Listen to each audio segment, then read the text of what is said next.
May laman. Ito guys, napisil. May laman sa loob. May kahawig siya sa mata ng ahas.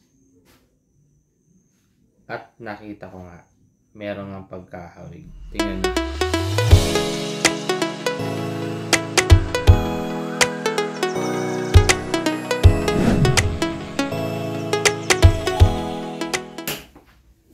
Hello guys! So ngayon magbablog tayo. Hahanap lang ako ng mga kung ano-ano dito sa bahay. No. Good evening sa lahat ng ating mga viewers. Meron kasi ako nakikita dito, napapansin ko lang. Sa ating mga bahay, lalo na kapag madumi yung bahay. Kasi yung bahay ko madumi. Kaya nakita ko to. Pero sigurado ako meron ito sa kahit sa bodega nyo, sa stock room nyo. Kahit sa mga pintuan meron eh. Yan. Ito papakita ko. Yun yung sinasabi ko. Ayan. Yun, napakaliit. Yun. Halos sa lahat ng porsyon ng bahay nyo meron eh. Kahit dito. Ayan. Yun. Ayun na naman. Ayun na naman. Yan. Last time nakita ko to na nakasabit siya para siyang merong tawag ito sapot ng gagamba. Hindi ko alam kung gagamba to pero nung minsan napansin ko na siya para siyang rin uod no. Parang bulate. Bulate go. Ayan yan Ay, malabo. Ayan. Yan, yung napakaliit na yan. Yan. So dito meron akong napansin. Ito. Ayan. Nakasabit siya sa ating mga dingding. Ayan Ito yun Tapos dito banda may nakita rin ako. Ito. Ayan. Napakarami nila. Ayan yan Ito. Ito meron pa. Kasabit. Ito pa. May marami sila Sa ating mga kisame meron din yan. Mga ganyan. Dito yun Ayan nakasabit na ganyan. Pero kapag malinis ang bahay nyo, rich kayo, siguro walang ganito. No? Pang-pur lang ata. Ayan Ayan So guys, yun yung nasa ating dingding. Ayan. Ayan. Ganyan ang itsura niya.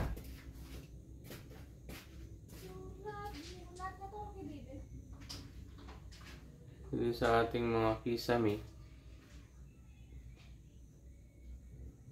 Yan nakasabit. Nakasabit siya lagi. Madami kayong mapapansin na ganyan. Yan guys, marami kayong mapapansin na ganyan. Dito. Yan. Sabit lang ba saan banda-banda lang siya nakasabit Lalo na kapag madumi. Ito, hindi naman gaanong madumi. Pero, nandun siya. So guys, kukuha tayo niyan ng isa. Aalamin natin kung ano ba talaga ang laman niyan. Kung bulati ba siya, uod ba siya, gagamba ba siya, o kung ano man siya. So ilagay natin dun sa ating lagayan. So guys, kuha tayo rito. Ito pang natin. Alright. Tapos, diretso na natin dito. Dito sa ating mahiwagang lagayan. Ubra to or itong clip na to. O yung clip na lang to. Tapos natin yung dulo. Alright. Sige. Kuha tayo.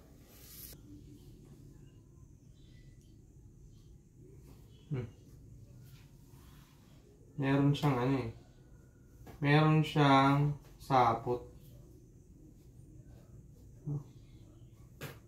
Ito pala yung parang adhesive kaya siya nadikit dun. Kunin na rin natin yung nandun sa kisame. Hirap. Ayan, para siyang fresh pa Yan, meron siyang sapot. Ayan sapot. Parang gagamba siya. No? Bakit kaya may sapot to? Kunin din natin to. Ito. Ayaw makuha. Hey guys. So meron tayong 3. Let's go.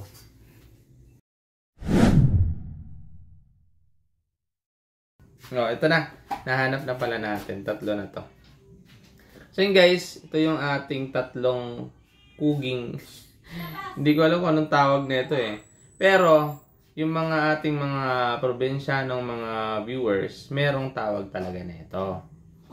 Close up natin, tingnan nyo to. Ayan. Kanina kasi may sapot to eh. Ito pa nga ngayon oh. Oh. Ito mo. Yan ang nagsisilbing parang pandikit. Kaya siya nakadikit dun sa ating mga dingding, sa ating kisame. Meron siyang sapot. Makapansin nyo, meron siyang white. Ano? Yan. White. So, nakasabit pa. Itong 3, feeling ko meron laman to. Kasi, ano siya eh. Naumbok. Ibig sabihin na may laman. Para siyang healthy. So yun guys, titingnan natin to no, kung anong laman nito. Uod ba to? Gagamba ba to? Ano ba to? And guys, let's see this sa ating microscope.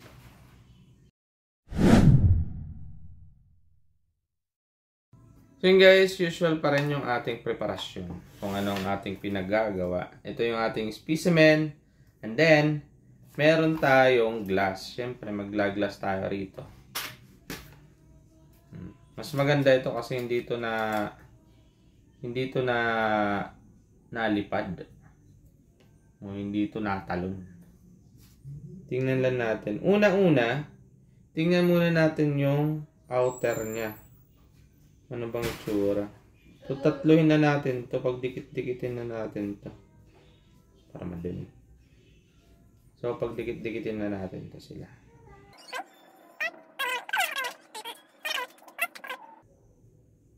Yung kanyang outer shell muna yung ating titingnan.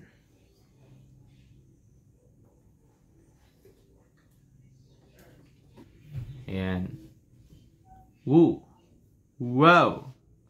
Wow! Oh, first time ko to ah. May kulay siya. May kulay-kulay. So yun guys, yung ano to, yung muna, no, yung outer shell, no. Napansin ko rito, meron siyang mga rock-like. Oh, rock-like. Parang mga bato-bato siya, no. Siguro yung mga ano to, mga alikabok. Kasi mga pebbles. Ayun, pebbles. So, nga. O, para itong mga pebbles, ano. So, yun guys, ganito. Tingnan nyo. So, yun guys, na yan, para siyang pebbles. Pebbles, o mga bato-bato pick. Ayan. Kita nyo yung outer shell niya. Yan yung outer shell. Ano ba yan? Yan. Yan natin. Doon tayo sa bandang ano. Nguso.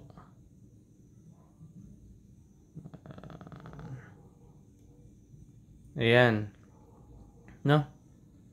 Para sa may mga ano, mga bato. No? Ayan oh. Oh, palinawin natin. Ayan oh. Mga alikabok ata yan eh. Bye. Para siyang pinagdikit-dikit. Ano? Para siyang pinagdikit-dikit na mga alikabok. Na mga bato. Mga stone.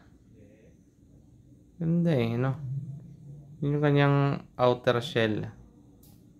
Ganda, no? Pero kung titingnan mo lang sa physical niya, hindi ka gagamit ng microscope. Akalain mo parang ano lang, walang silbi lang. Hindi siya parang mayroong mga ganitong mga kristal na mga bato-bato. Ayan. Ano ba yung camera ko? Ano ba yun? Ayan, dun tayo sa isa. Magkakatabi lang to eh. Tingnan natin yung isa. Yan. Tingnan natin. So, yun. Para-parehas sila. Para-parehas sila. Kung paano ang itsura ng isa, halos ganun din. Halos ganun din. Ayan yung uso nito eh. Saan nalabas yung sapot eh. Ganun din, ano? Parehas eh. Yung isa na yan, ayan. Yung isa na yun, nakatutok na yun dun sa isa eh. Tutok natin dun. Oh, parehas din ang composition. Kung paano ang itsura niya, ganon din. Ayan, mga bigas ata yan. Yan, parang bigas man. Mga puti-puti. Ayan, oh. Oh, mga ano yan, bato-bato yan eh. Focus natin dun sa may side niya. Ayan, oh. Parang may malaking bato. Ayan. So yun guys, try natin i-open naman to. Gamit natin yung ating stick. Medyo ilawas muna natin dito. Ganyan lang pala. Ganyan lang pala. Labas kaya natin.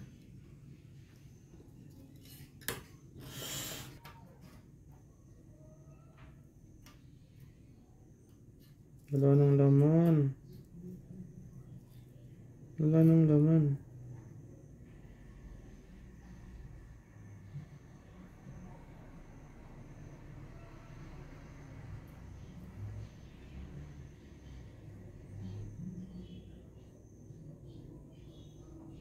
Ito ba yung laman?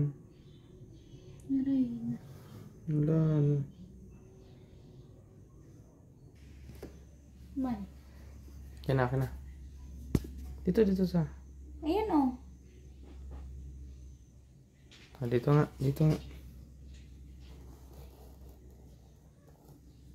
Ayan. Kung pisil mo, mamamatay. Hindi na dyan nga rin sa sapat. Ay, ito na. Yan na, silipin na natin yan. Ayan.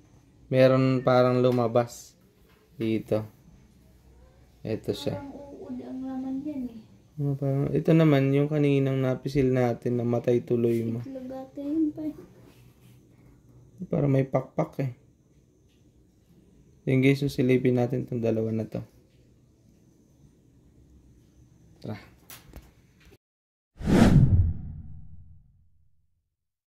So yung guys, silipin natin to. Yan na! Are you excited? Ito muna yung ano. Yung lumabas kanina. Ayun oh, napapakita yan. Nagalaw. Ayun na. Ayan. Sisilipin natin. Merong naggagalaw-galaw dun eh. Ayan. Ayan oh. Ayan, para siyang ano, ipis. Na parang langgam.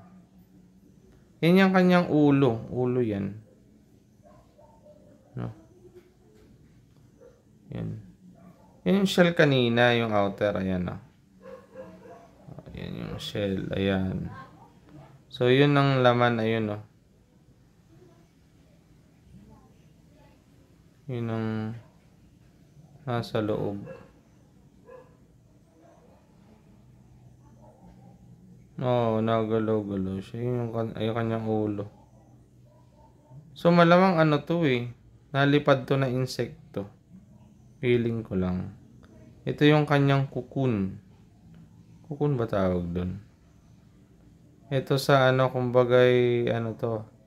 Sa caterpillar. Larva. Larva ba tawag dun? Yan yung katawan niya.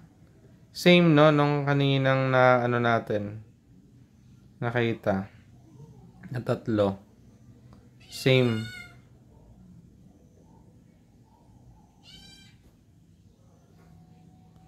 Ano ba yan? Labo na naman. So, yun guys. So, Paris. Yun, nalabas yung kanyang... Try natin baliktarin. Kasi ang nakikita natin parang yung likuran niya, no? Baliktarin natin. So yun guys, ang ginawa natin ngayon, pinatihaya siya, no? Pinatihaya natin siya. Para makita natin kung meron bang paa, kung anong meron nito. Tingnan natin, ano. Yun. Wait lang. Yan ba yung bibig niya? Focus natin ng konti. Yan. Yan, paa niya ata. Yan. Maggalaw-galawin mo nga, ma. Ma, galawin mo, ma. Hindi, ito ang gamit mo, stick. Ayan, nagalaw na siya. Wait lang. Wait lang. Wait lang. Camera natin. Camera starts. Go! Ayan, oh. Ayan, nagalaw siya. Yun yung kanyang mga paa. Ano ba yung camera ko? Steel. Oh. Lumayo tuloy.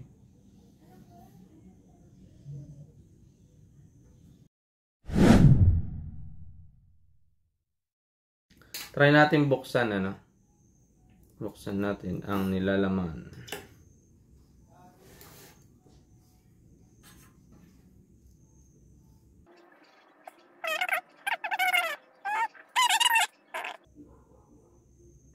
Ito na, buksan ko na. Caterpillar siya. So, ito, malamang sa malamang, ito ay isang uri ng butterfly. Silipin natin dito sa ating microscope. Please. Ayan. Yun yung ulo. Yun yung pula na yun. Ayan. So, yan o. Para siyang lobster. Para siyang shrimp. Para siyang shrimp, ano. Ngayon, ito'y pamilya to ng caterpillar. Ayan. Yan yung kanyang mata, oh. Yung pula. Wala. Ayan. Ayun, oh. Yung kanyang, ano. May mga paa rin siya. Galamay. Ayun yung mata niya. Ayun, oh, yung may line na itim. Tapos bilog. Tapos merong itim sa gitna. Yun yung mata niya. No? Tsaka ito na yung katawan niya eh. Ito na. Focus natin. Ayan. Yun yung kanyang katawan. Yun yung katawan niya yan. Ayan o. Wala na mga paa. Ito yung nakasuksok dun sa ilalim ng kanyang shell. Ayan. Tapos yung tayong lumalabas-labas lang, yung kanyang ulo. Banda dyan, ayan. Yung merong galagalamay, may pangapaa. Ayan. Tapos, parang 3/4 ng kanyang buong katawan, nakatago na dun sa shell. Ayan o.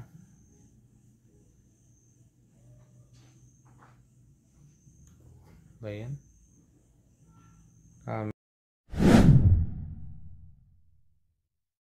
So yun guys, ito naman, no, pinocus ko lang. Times 10 ginamit natin para makita ko lang yung mata. Medyo ano lang ako sa mata, na curious lang ako. Kasi may kahawig siya sa mata ng ahas. At nakita ko nga, meron ng pagkahawig. Tingnan nyo.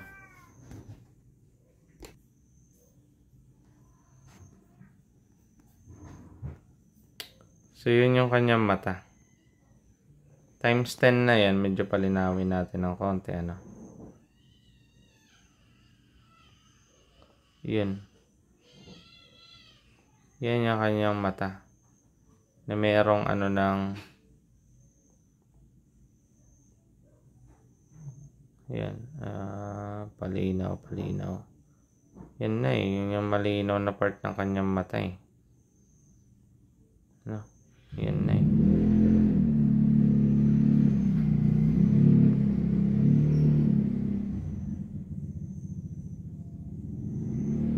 Palabo naman na to. Yan yung kanyang mata oh. Ayan mata. Ewan ko lang kung mayari ano natin yung ilaw.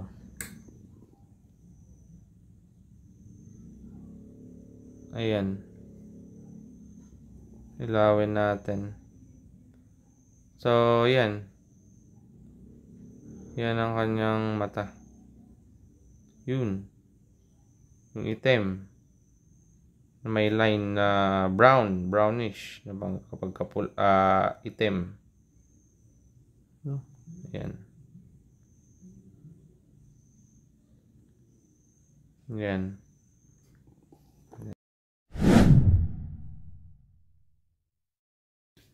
So guys, yun ang ating nakita dito sa ating microscope. Hindi ko alam kung anong tawag.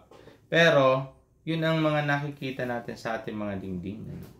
Ating mga dingding, ating mga kisame. Madalas nakikita natin to. At nakita natin sa microscope na para siyang kapamilya ng mga caterpillar. Tapos, ito'y siya, parang nasa cycle pa siya na papunta ng pagiging butterfly. Pagiging butterfly.